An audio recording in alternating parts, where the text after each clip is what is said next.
ভারতীয় জনতা পার্টির প্রথম প্রধানমন্ত্রী মাননীয় অটল বিহারী বাজপেয়ী যখন শিলচরে এসেছিলেন, ওনার একটি বক্তব্য শুনে আমার মনটা খুবই আপ্লুত হয়ে গেছিল। উনি বলেছিলেন যে আমাদের বিরোধী পার্টির যে কর্তব্য কি সেটা বিষয়ে একটু আলোচনা করতে চাই। উনি বলেছিলেন বেঁচে যাবে, তথ্য এইসব থেকে লঙ্কার যে সৈন্যরা আছে তারা আশ্চর্য হয়ে গেছিল যে একটা পাথর ধরে চলতে পারছে কিভাবে। তখন রাবণ তিনি কিন্তু রামের ভক্ত ছিলেন। তিনি সেখান থেকে রামকে প্রণাম করে বললেন যে প্রভু, আমি তো জানি তুমি একজন বিষ্ণুর অবতার, তুমি আমাকে কি করো, আশীর্বাদ করো, আমার পাথরটাও যেন ধরে ভাবতে পারে। সেই জন্য আপনার এবং ভবিষ্যতে তিনি আমাদের হয়ে যদি এই টিকিট পান, ভবিষ্যতে তিনি আমার সাথে কাজ করবেন, এটা আমাদের বিশ্বাস। এই বলে আমার সম্মানিত বক্তব্য বা সংক্ষিপ্ত বক্তব্য এখানে। সমাজ থেকে উপযুক্ত কোনো যোগ্য ব্যক্তি নাই। আজই পার্টি সম্প্রদায়ের পক্ষ থেকে সঞ্জন কুমার পুরকাস্তকে আমি দেখেছি, ওনার সঙ্গে আমার কথা হয়েছে, ওনাকে আমার অত্যন্ত ভালো লেগেছে। সেই তরুণ তুর্কিকে যার মধ্যে লুকিয়ে আছে একটা অগ্নিস্ফুলিঙ্গ যে দেশের জন্য প্রাণ দিতে পারে, আপামর জনসাধারণকে ভালোবাসতে পারবে, যার মধ্যে উদ্যম আছে, গতি আছে, তাকে ভারতীয় উপনির্বাচন উপলক্ষে ভারতীয় জনতা পার্টির তরফ থেকে তাকে মনোনয়ন দেওয়ার জন্য আমি প্রেস মিডিয়ার কাছে অনুরোধ করি, আপনাদের লেখনীর মাধ্যমে যাতে সেই উদীয়মান সূর্যের আলোর ছাতা দিকে দিকে বিতরণ করিয়ে সবাইকে আপনারা। আপনার ধলাই বিধানসভা সমষ্টি যখন বিভিন্ন জাতি ধর্ম ভাষা গোষ্ঠীর মানুষ রয়েছেন, এদের সঙ্গে আপনি গণসংযোগ কীভাবে চালিয়ে যাচ্ছেন বা কীভাবে আপনি ওদের থেকে সাড়া পাচ্ছেন? দেখেন, আমি প্রত্যেকটি সংগঠনের পাশে যাচ্ছি। এনজিও সংগঠন, ক্লাব, যারা সমাজের প্রতিষ্ঠিত ব্যক্তি, বুদ্ধিজীবী, প্রত্যেকের কাছেই আমি যাচ্ছি। এসএইচজি, সবার কাছেই আমি যাচ্ছি। সবাই আমাকে সাড়া দিচ্ছে। আর আমি আশাবাদী যে ওরা সবাই আমার বায়োডাটা দেখে, আর বিগত ইলেকশনে আমি পরিমূল্যার হয়ে যেভাবে প্রচার মাধ্যম চালিয়েছিলাম, সবাই বুঝতে পেরেছে এই মানুষের কাছে সেই পটেনশিয়ালিটি আছে কিনা। কারণ সমাজের কাজ করতে হলে সেই রকম শক্তির দরকার, সাহসিকতার দরকার, কোয়ালিফিকেশনের দরকার, অনেক কিছু ক্রাইটেরিয়া থাকে। আমি আশা করি এইগুলার কোনো অংশে কম নয়।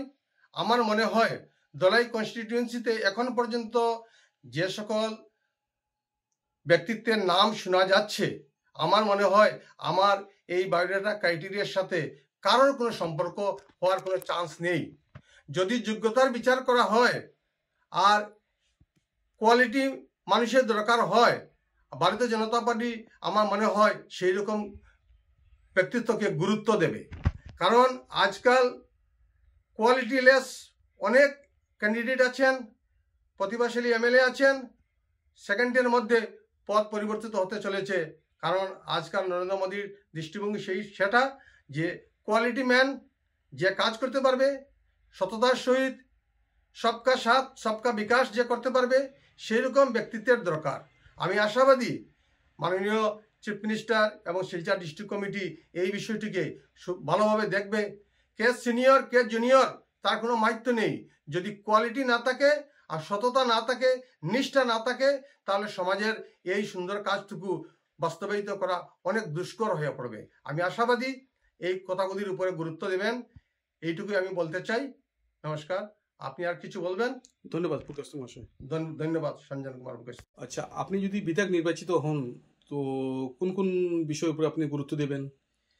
বিশেষ করে আমি এই ধলাই সমষ্টি যে সকল অবহেলিত, নিপীড়িত, বঞ্চিত যারা জনগণ আছেন, যাদের কাছে সরকারি সুযোগ সুবিধা এখনো পৌঁছেনি, তাদের কাজ আগে দেখতে হবে।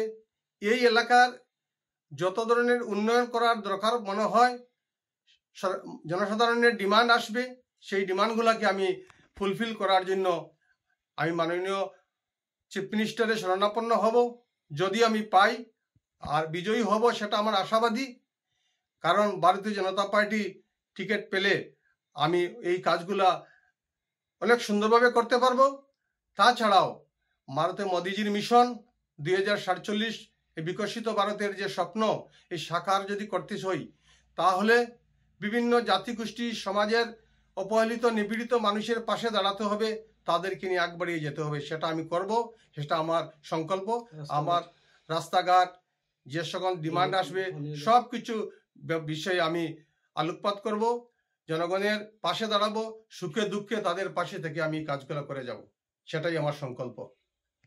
আপনি ব্যক্তিগত জীবনে কি করেন বা করতেন? আমি পড়াশোনা শেষ করার পর সায়েন্স গ্রাজুয়েট। আমি কাছাড় পেপার মিলে আমি চাকরি পেয়েছিলাম হিন্দুস্তান পেপার কর্পোরেশনে। সেখানে তপশিলি জাতি উপজাতি কর্মচারী উন্নয়ন সংস্থার প্রতিষ্ঠাতা হিসাবে আমি কাজ করেছি এবং ভারতীয় মজদুর সংঘ কাছাড় পেপার মিলের অর্গানাইজিং সেক্রেটারি হিসাবে দীর্ঘ কয়েক বছর আমি দায়িত্বে ছিলাম। নিষ্ঠভাবে সংগঠনের কাজ করেছি এবং সেই সঙ্গে এই এলাকার রাষ্ট্রীয় স্বয়ংসেবক সংঘ প্রতিষ্ঠাতা যারা আছেন এখানে পাঁচগ্রামের শাখার সঙ্গে যুক্ত ছিলাম। SC/ST এমপ্লয়িজ ওয়েলফেয়ার অ্যাসোসিয়েশনের কার্যকালে বিভিন্ন ধরনের সামাজিক ফ্লাড রিলেটেড বিভিন্ন মানে যেগুলো কাজ ছিল সেখানে আমি রিলিফ দিয়েছি, বিভিন্ন সাংগঠনিক কাজ করেছি। আমাদের সংগঠনের পক্ষ থেকে বিভিন্ন এলাকায় খাতাপত্র বিনামূল্যে আমরা বিতরণ করেছি। এই সকল কাজ আমি দীর্ঘদিন থেকে করে আসছি।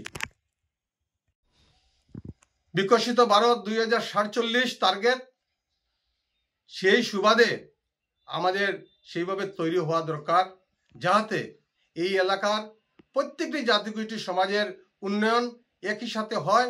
সেই আশা সেই ভালোবাসা আমি রেখে আমি আগ বাড়ানোর চেষ্টা করছি। আগামী দিনে এই এলাকার জনগণের আশীর্বাদ নিশ্চয়ই আমার উপর বর্ষিত হবে।